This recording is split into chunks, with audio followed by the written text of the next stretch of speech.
Notes तैयार करवा रहे हैं हमें डेली बेसिस पे। हाँ, वो बड़े कॉम्पिटेंट बंदे हैं। चले हम अपना लेक्चर शुरू करते हैं। आज का 10 बज गए हैं, तो इसके साथ साथ फिर जो लोग और आते जाएंगे उनको भी वेलकम करेंगे। ठीक है, अभी ना एक दफा मैं आप सब लोगों को म्यूट करूंगा। ठीक है, जो भी क्वेश्चंस होगा आप लोग लिख लीजिएगा, एंड पर फिर हम वो जो है ना उसको डिस्कस कर लेंगे। ठीक है, एंड पर थोड़ी देर हम बातचीत करेंगे। ठीक है, बिस्मिल्लाहिर्रहमानिर्रहीम। स्टूडेंट्स, हमारा जो ह्यूमन राइट्स हम डिस्कस कर रहे थे, और जैसा कि पहले लेक्चर्स में मैंने आपसे डिस्कस किया था, हमने इसको 2 पार्ट्स में तकसीम किया था, Islamic concept of human rights और English concept of human rights. जो इस्लामिक कंसेप्ट था उसका थोड़ा सा हिस्सा पढ़ रहे थे हम, और ये इंग्लिश जो कंसेप्ट ऑफ ह्यूमन राइट्स है इसको हम डिस्कस कर रहे थे। इसमें कुछ लेक्चर्स हमने किए थे, और लास्ट जो था वो English bill of human rights था। इसके बाद एक और English concept of human rights में एक और एक्ट है जो कि पार्लियामेंट की तरफ से पास हुआ है, यूके कॉन्स्टिट्यूशन में, यूके पार्लियामेंट से। ये है इंग्लिश ह्यूमन राइट्स एक्ट 1998। आज हम इसको डिस्कस करेंगे, इंग्लिश ह्यूमन राइट्स एक्ट 1998। ये जो यूके पार्लियामेंट से पास हुआ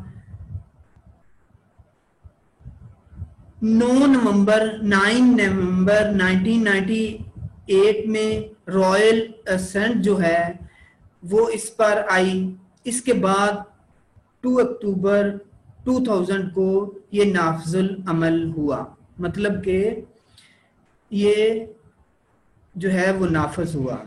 अब ये ह्यूमन राइट्स एक्ट जो है, कौन सी वजूहात थी जिनकी बुनियाद पर ये जो है ये पास हुआ?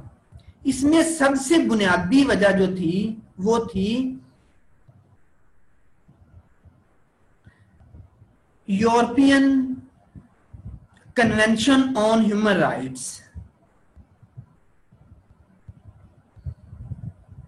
ये एक्चुअली कुछ लोग हैं वो आ रहे हैं, साथ जुड़ रहे हैं।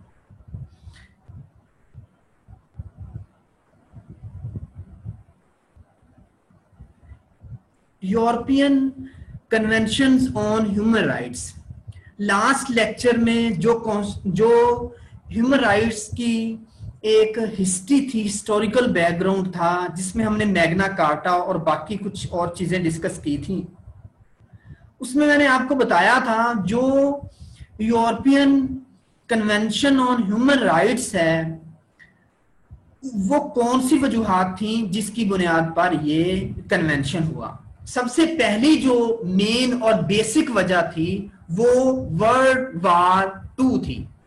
वर्ल्ड वार 2 के बाद जो 47 मेंबर्स थे इस काउंसिल के, वो मिल बैठे और उन्होंने डिसाइड किया जब बहुत सारे अपने सिटीजन्स की जानें गंवा ली, तब उनको पता चला कि लोगों के जंग के दौरान भी और अमन में भी लोगों को कुछ बुनियादी हुकूक दिए जाने चाहिए। ठीक है, अब ये यूरोपियन जो कन्वेंशन है ऑन ह्यूमन राइट्स ECHR, ये 47 members of state of council के दरमियान ये हुआ था। इस कन्वेंशन को convention for the protection of human rights and fundamental freedoms भी कहा जाता है। इसका जो फुल टाइटल है ना इस कन्वेंशन का, इसका फुल टाइटल जो है वो conventions for the protection of human rights and fundamental of freedoms भी है।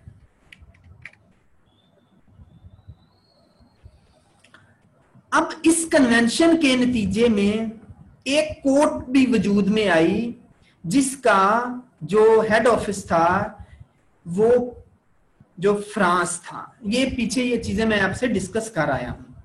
अब इस कोड का जो बुनियादी मकसद वो ये था कि जो मेंबर्स मुल्क हैं, जो मेंबर स्टेट्स हैं, उनके जितने भी सिटीजन्स हैं, अगर उनके जो फंडामेंटल राइट्स इन्फ्रिंग्ड होते हैं तो वो ये यूरोपियन काउंसिल ऑफ जो कोर्ट है उससे रुजू कर सकते हैं। अब इस यूरोपियन जो थी ये कन्वेंशन फॉर ह्यूमन राइट्स, इसमें ये एक और चीज डिटरमिन की गई कि मेंबर्स मुल्क अपने अपने ममालिक में, अपनी अपनी स्टेट्स में according to this convention fundamental rights को प्रोटेक्ट करेंगे अपने कॉन्स्टिट्यूशंस में। इसी चीज को फॉलो करते हुए यूके जो पार्लियामेंट थी उसने ये इंग्लिश ह्यूमन राइट्स एक्ट 1998 जो है ये पास किया। अब थोड़ा सा मैं इसके बारे में, यूरोपियन कन्वेंशन जो है इसके बारे में थोड़ा सा और बताता हूं और फिर हम चलते हैं इंग्लिश ह्यूमन राइट्स एक्ट की तरफ।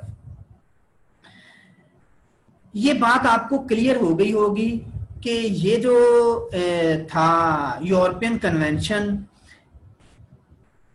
इसने कुछ राइट्स जो थे वो डिटरमिन किए कि ये जो राइट्स हैं ये जरूर प्रोटेक्ट होने चाहिए जो मेंबर्स ऑफ द काउंसिल हैं, या इस कन्वेंशन के जिन्होंने पार्टिसिपेट किया था, जिन्होंने साइन किया था ये कन्वेंशन, उन स्टेट्स के लिए जरूरी था कि वो अपना जो है ना इन फंडामेंटल राइट्स को प्रोटेक्ट करेंगे अपने कॉन्स्टिट्यूशन के जरिए से। वो क्या था, इस कन्वेंशन का आर्टिकल 2 है वो ये है राइट ऑफ लाइफ के बारे में, कि राइट ऑफ लाइफ जो है वो तमाम मेंबर ममालिक जो हैं वो सिक्योर करेंगे। इसके बाद आर्टिकल 3 जो है वो फ्रीडम फ्रॉम टॉर्चर था, कि जो इनह्यूमन जो ट्रीटमेंट है डिफरेंट स्टेट्स में उसको, या फंडामेंटल राइट्स को जो वायलेशन होती है जो इन्फोर्समेंट एजेंसियां करती हैं स्टेट की, उनको सख्ती से रोका गया। और जो टॉर्चर है, जो इनह्यूमन ट्रीटमेंट है, इसको रोकने के लिए इस कन्वेंशन में आर्टिकल 3 जो है वो ये ऐड किया गया कि लोगों के इस राइट को या ये फ्रीडम दी जाएगी। इसके बाद आप फर्स्ट सेकंड वर्ल्ड वॉर से पहले की अगर इंग्लिश हिस्ट्री पढ़े या जो ये यूरोपियन ममालिक की हिस्ट्री पढ़े, आप देखते हैं ना कि आपने अक्सर ये सुना होगा कि इस्लामिक हिस्ट्री के बारे में बात करते हैं कि इस्लामिक हिस्ट्री में जो स्लेवरी है, जो गुलामी है, ये आम थी। तो हालांकि ये आज से 1400 साल पहले मेरे नबी पाक सल्लल्लाहु अलैहि वसल्लम ने इसको टोटली तौर पर इससे अपने कंपेनियंस को कहा था कि इसको रोक दिया था, और बाद में अगर चलती रही है तो वो इतनी कोई इनफॉर्मली थी।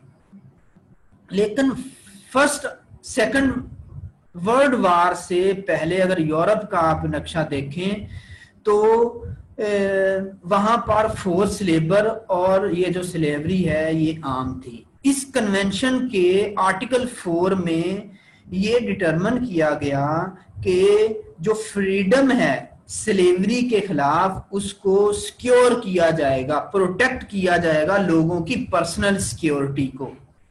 ठीक है, इसके बाद जो 5 आर्टिकल है वो लिबर्टीज के मुतल्लक है, वो उन आजादियों के मुतल्लक है। इसके बाद आर्टिकल 6 है, इसमें फेयर ट्रायल को डिस्कस किया गया है। इससे पहले अगर आप देखें तो जो ये यूरोपियन ममालिक थे, या इसमें एक जो बड़ी चीज थी वो ये थी कि जब जंग की सूरत हाल होती, जब जंग करना होती, तो जो बादशाह थे वो जबरी भर्ती करते थे, वो लोगों को भर्ती करके जंग पर भेजते थे। तो इन चीजों को रोकने के लिए इस कन्वेंशन में आर्टिकल 6 जो है वो शामिल किया गया। इसके बाद पनिशमेंट है आर्टिकल 7 के तहत। फिर आर्टिकल 8 है, इसमें फैमिली और प्राइवेट जो फंडामेंटल लॉज हैं उनको, या फैमिली जो लॉज हैं उनको प्रोटेक्ट करने के लिए कहा गया अपने मेंबर्स ममालिक को कि अपने कॉन्स्टिट्यूशन में ये चीजें शामिल करो। ये कन्वेंशन एक्चुअली ये कुछ आप इनको कह सकते हैं ये इंस्ट्रक्शंस थी, ये एक स्केड्यूल बना के दिया गया, ये एक आप यूं कह लें कि सिनॉप्सिस बना के दिए गए अपने मेंबर्स ममालिक को कि इनके तहत आप अपने कॉन्स्टिट्यूशंस में अमेंडमेंट करो और ये फंडामेंटल राइट्स जो हैं अपने कॉन्स्टिट्यूशन में शामिल करो और अपने जो सिटीजन्स हैं उनको ये फंडामेंटल राइट्स दो। इसके बाद कुछ और राइट्स थे जिसमें फ्रीडम ऑफ थॉट है, कंसेंसस है, फ्रीडम ऑफ एक्सप्रेशन है, freedom of assembly and association है। इसके बाद मैरी एंड फैमिली लाइफ है, आर्टिकल 12 इसको प्रोटेक्ट करता है। इसके बाद डिस्क्रिमिनेशन बिटवीन रेस, क्रीड है, रंगो नस्ल है। इसके बाद राइट ऑफ एजुकेशन है, ये आर्टिकल 2 का सब सेक्शन 1 था जिसमें इसको प्रोटेक्ट किया गया। इसके बाद आर्टिकल ऑफ फ्री इलेक्शन है, ये आर्टिकल 3 का सब सेक्शन 1 है जो इसमें किया गया। इसके बाद डेथ पेनल्टी है, डेथ पेनल्टी जो है इस कन्वेंशन में सजाए मौत को खत्म किया गया। ये प्रोटोकॉल 13 है, मतलब कि इसका चैप्टर जो था आगे जाके स्केड्यूल बनाए हुए थे, उस शेड्यूल 13 में इसको डिस्कस किया गया था। अच्छा, इस कन्वेंशन के नतीजे में European court of human rights जो है वो एस्टेब्लिश की गई।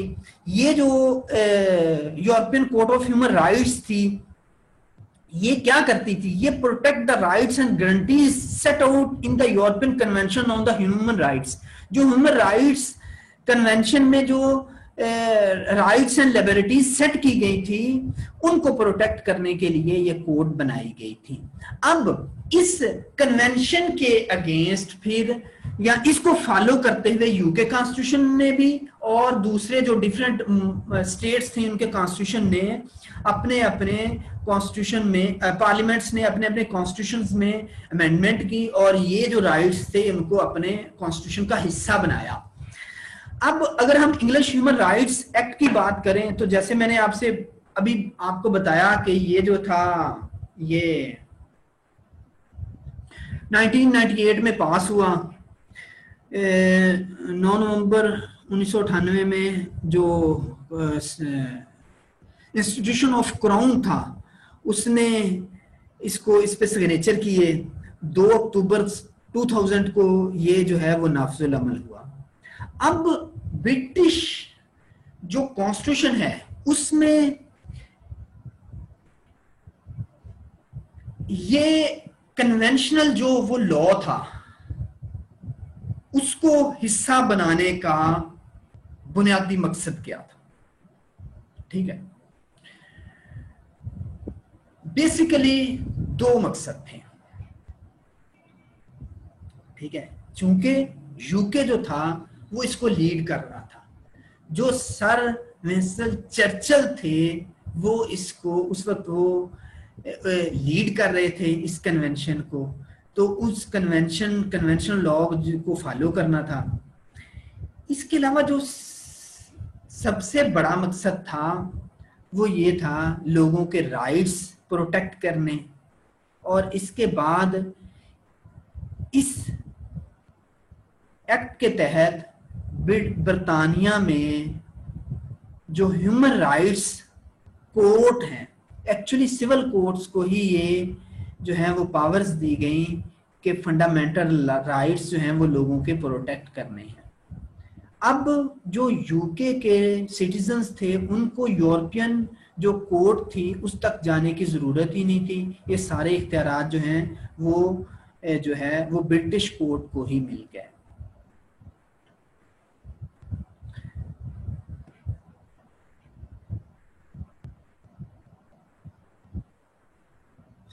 और ब्रिटिश कोर्ट जो है वो अगर फंडामेंटल राइट्स जो हैं वो अगर इन्फ्रिंज होते हैं तो उनको ये जो है रेमेडी दे सकती थी। फिर आगे चलकर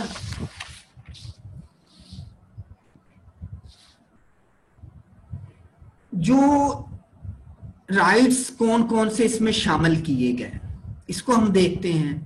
इसमें जो ह्यूमन राइट्स वो कन्वेंशंस था वो एज इट इज जो है वो इस ह्यूमन राइट्स एक्ट का हिस्सा बनाया गया। वही राइट्स जैसे right of life, right of freedom from torture and inhuman are disregarding treatment, वो आर्टिकल 2 था और 3 था of the European convention on human rights का, वही जो है वो इंग्लिश ह्यूमन राइट्स एक्ट 1998 का हिस्सा बनाया गया। इसके बाद फ्रीडम फ्रॉम स्लेवरी है, ये 4th जो आर्टिकल था वो यहाँ पर इंग्लिश ह्यूमन राइट्स एक्ट का हिस्सा बनाया गया।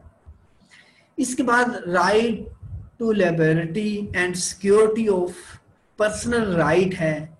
इसके बाद राइट ऑफ फेयर ट्रायल है, राइट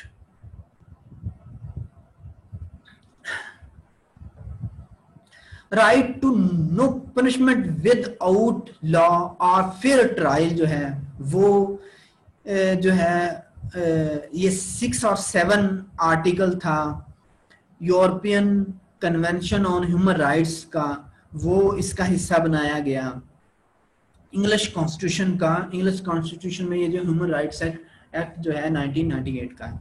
इसके बाद right to freedom from thought, consensus and religion है, freedom from assembly and association है, राइट टू मैरी है, right to protect the family, जो फैमिली लॉज हैं, फैमिली है। इसके बाद डिस्क्रिमिनेशन बिटवीन रेस, क्रीड है। इसके बाद राइट या फ्रीडम ऑफ एजुकेशन है, right freedom of free election है। तो ये जो है ये कन्वेंशन ऑन ह्यूमन राइट्स जो था, European convention on human rights, उसको ही एज इट इज शामिल किया गया। ठीक है स्टूडेंट्स, अब मेरा ख्याल क्लियर हो गया होगा। इसका मैंने हिस्टोरिकल बैकग्राउंड भी आपको बताया। अब जो है हम देखते हैं इस पर फिर क्रिटिसाइज भी हुआ है, ये क्रिटिसिज्म भी आया है। फॉर्मर प्राइम मिनिस्टर थे यूके के डेविड कैमरॉन जो हैं, उन्होंने बाद में इस पर तनकीद की और कहा गया कि इसको रिप्लेस कर दिया जाए ब्रिटिश बिल ऑफ राइट्स से। ठीक है, तो ये ब्रिटिश बिल ऑफ राइट्स या इसके बाद का एक और एक्ट है, नेक्स्ट लेक्चर में हम इसको डिस्कस करेंगे। ठीक है, तो फिर हम ये इसके बारे में मैं आपको बताऊंगा कि इसमें क्या क्या चीजें जो थी वो डिस्कस की गई।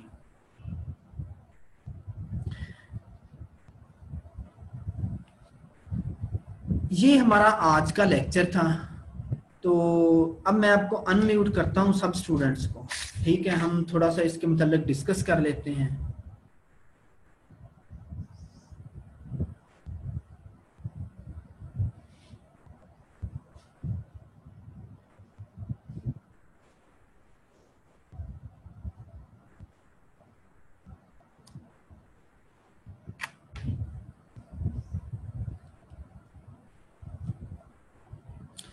स्टूडेंट्स मेरी आवाज आ रही होगी, आप लोग करो अपने आप को।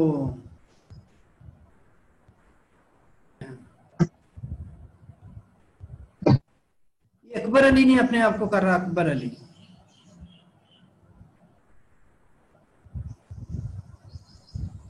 सर इसमें आप डेथ पेनल्टी के अबाउट कुछ कह रहे थे, वो दोबारा जरा बताइएगा। हाँ, एक्चुअली जो ये यूरोपियन कन्वेंशन था, इसमें एक चीज डिस्कस की गई कि ये जो डेथ पेनल्टी है, सजाए मौत है, इसको खत्म कर दिया गया। इससे इसके पास होने के बाद नहीं, ये जो था इस आर्टिकल के बाद, इस आर्टिकल के नहीं, ये जो यूरोपियन कन्वेंशन था ना ऑन ह्यूमन राइट्स, इसमें ये इंस्ट्रक्शन दी गई कि यूरोप में जो डेथ पेनल्टी है, जो कि किसी भी मामले पर, जैसे सजाए मौत है हमारे पाकिस्तान में, तो इसको ख़त्म कर दिया गया। और अपने मेंबर्स मुल्कों को, अपने मेंबर स्टेट्स को ये इंस्ट्रक्शंस दी गई कि आप जो है वो डेथ पेनल्टी को ख़त्म कर दें। तो ब्रिटिश, ये जो ब्रिटिश ह्यूमन राइट्स एक्ट है 1998 का, इसमें इसको ख़त्म कर दिया गया।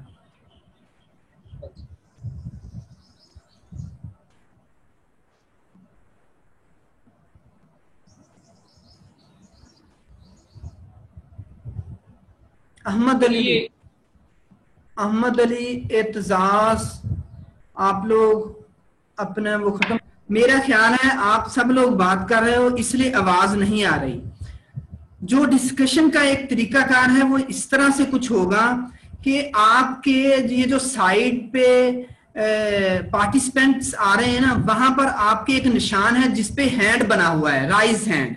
आप हाथ खड़ा करोगे, मैं उसको अनम्यूट करूंगा, वो मुझसे क्वेश्चन कर सकता है। अली मलिक, आप देखो, आपके जहां पर म्यूट और वीडियो का ऑप्शन आ रहा है ना, उसके साथ राइज हैंड या लोअर हैंड का आ रहा है, उसको क्लिक करो।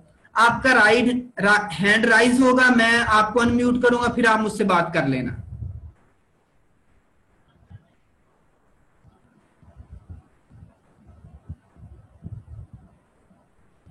जब सब लोगों को अनम्यूट कर दिया जाए, तो जब सब लोग बात करते हैं तो फिर वो आवाज खराब हो जाती।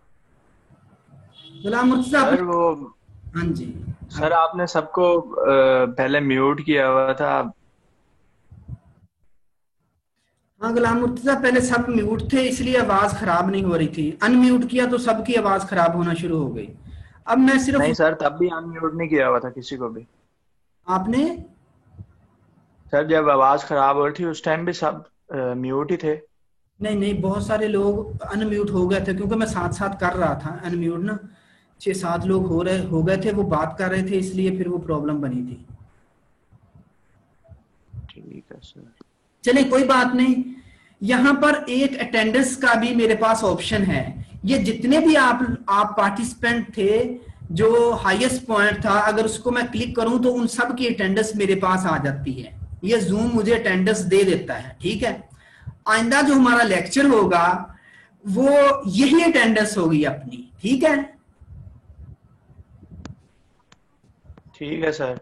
हाँ गुलाम मुर्तजा, ये आपके जो नाम है ना, ये अटेंडेंस का मेरे पास ऑप्शन जो आ रहा है, उसको जब मैं क्लिक करता हूं ना, तो वो सब नाम मेरे पास आ जाते हैं।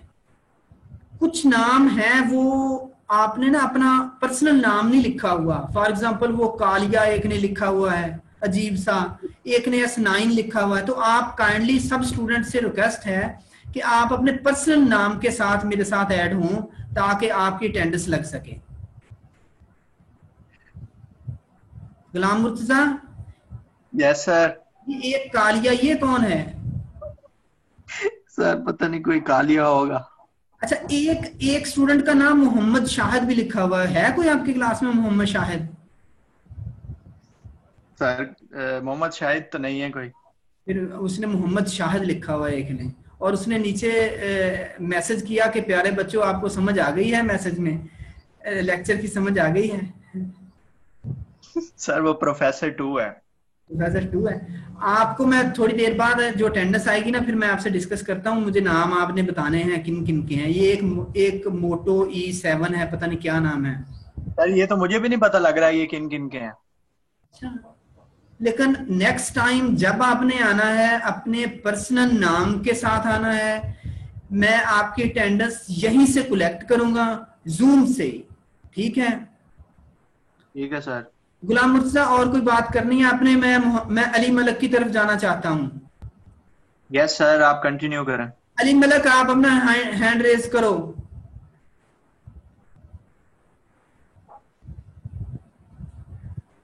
अली मलक अनम्यूट हो जाओ। सर इसमें वो मेरे पास उसका शो ही नहीं हो रहा था हैंड रेस का, वो थम्स अप का था और क्लैप का था, लेकिन उसका वो शो ही नहीं हो रहा था। अच्छा खैर सर, जो आपको आवाज आ रही थी ना उसमें एहतजाज के उसमें से आ रही थी, माइक्रोफोन में से। एक्चुअली अली मलक मुझे पता है जो स्टूडेंट्स क्वेश्चन करते हैं ना क्लास में भी, लेक्चर के बाद डिस्कस करते हैं मुझसे, तो मुझे अंदाजा है कि ये लोग हैं, ये क्वेश्चन जरूर करेंगे, तो मैं उनको वैसे ही अनम्यूट करके उनसे बात कर लिया करूंगा, तो वो कोई मसला नहीं है, ठीक है ना? तो अगर आप आपकी वीडियो मेरे पास आ रही है, आप वीडियो में ऐसे करके हाथ खड़ा कर दिया करो कि सर क्वेश्चन, बस ठीक है। तो मैं आपसे डिस्कस कर लिया करूंगा, ठीक है? आज ये तो इजी था, इजी था ये टॉपिक, तो इजी था ना टॉपिक। चले, इसका मैंने थोड़ा सा आपको बैकग्राउंड बताया है, ठीक है? और ये एक्चुअली इंटरलिंक है European convention on human rights पे, तो उसी की वजह से ये पास हुआ है। उबैद मुझसे बात करना चाह रहा है, 1 मिनट उबैद की तरफ जाता हूं मैं। अस्सलाम वालेकुम सर। उबैद कैसे हैं आप? ठीक ठाक, अल्लाह के शुक्र। साहब आप सुनाएं। उबैद मैं आपको देखना चाहता हूँ, आप कहाँ पर हो? सर मैं सर 1 मिनट सर, अभी आपको नजर आ जाता हूँ सर। आपकी वीडियो नहीं आ रही मेरे पास। Yes sir. ये आ गई उबैद। सर कैसे हो आप? ठीक हो? तबीयत से ठीक है? ठाक, अल्लाह के शुक्र। आप सुनाएं। कोई क्वेश्चन है इसके बारे में, आज का जो टॉपिक था? यस सर, उसके बारे में तो क्वेश्चन नहीं है सर, वैसे मेरा एक क्वेश्चन था कि अगर आप सर वो सारा रिवाइज करवा देते एक दफा सर, हाँ अच्छा होता। हाँ उबैन, मैं ऐसा करूंगा, सिर्फ 2 से 3 लेक्चर रुको, हम एक दिन लेक्चर रखेंगे, डिस्कशन सेशन रखेंगे, ठीक है? ठीक है सर। डिस्कशन सेशन में हमारा जो मिड के बाद का जितना सिलेबस हमने पढ़ लिया है, वो चाहे व्हाट्सएप पे मैंने आपको क्वेश्चंस भेजे थे या वॉइस मैसेज भेजे थे, ठीक है? तो नेक्स्ट मंडे मैं रखता हूं, अभी आपको सब लोगों को बता रहा हूं, नेक्स्ट मंडे कोशिश किया करेंगे, मंडे वाले दिन हम डिस्कस किया करेंगे अपने जो है वो जो हमने पीछे पढ़ाए हैं, ठीक है? क्योंकि पहले हम व्हाट्सएप पे क्लास करते थे तो वो इतना मजा नहीं आता था, ना मुझे आप सामने नजर आते थे ना मैं आपको सामने नजर आता था। तो हम मंडे को मैं आपके साथ, आज टाइम थोड़ा सा लेट हुआ, सॉरी, नेक्स्ट जो मंडे है वो 9 से होगा, 9 AM से 10 तक, ठीक है? 9 से 10 तक आपकी क्लास होगी और 9 यही हमारा डिस्कशन सेशन होगा। इसमें जो हमने पढ़ लिया है उस सारे को हम डिस्कस करेंगे। और सर एक और थोड़ा सा क्वेश्चन था, छोटा सा। पूछो सर। काइंडली पेपर्स के लिए भी आप बता दें कि मतलब पेपर्स कब से हैं, या मतलब थोड़ा उबैद पेपर का जो एक तरीकाकार है ना, वो भी हम डिस्कशन सेशन में डिस्कस करेंगे कि पेपर आपने कैसे करना है, ठीक है? और उसके बाद आपने उसको स्कैन कैसे करना है, मुझे सॉफ्ट कॉपी भेजनी है, हार्ड, इसके बाद सॉफ्ट कॉपी आपने अपने वो जो एग्जामिनेशन हेड हैं उनको भेजनी है, और इसके बाद आपने जो हार्ड कॉपी है वो अपने सीआर को पहुंचानी है, सीआर जो है वो फिर बाद में हमारे जो हेड है ना, एग्जामिनेशन हेड, उनको दे देंगे। तो ये एक तरीकाकार है हमारा एग्जामिनेशन का। ये मजीद मैं आपसे जो हमारा नेक्स्ट लेक्चर होगा मंडे को, उस दिन मैं आपसे डिस्कस कर लूंगा, ठीक है? Thank you sir. Thank you. और आप ठीक हैं? अल्लाह का शुक्र सर, आप सुनाएं। और कोई स्टूडेंट? आप लोग ना जिससे मैं बात कर लेता हूँ म्यूट हो जाया करो, फिर आवाज खराब नहीं होती।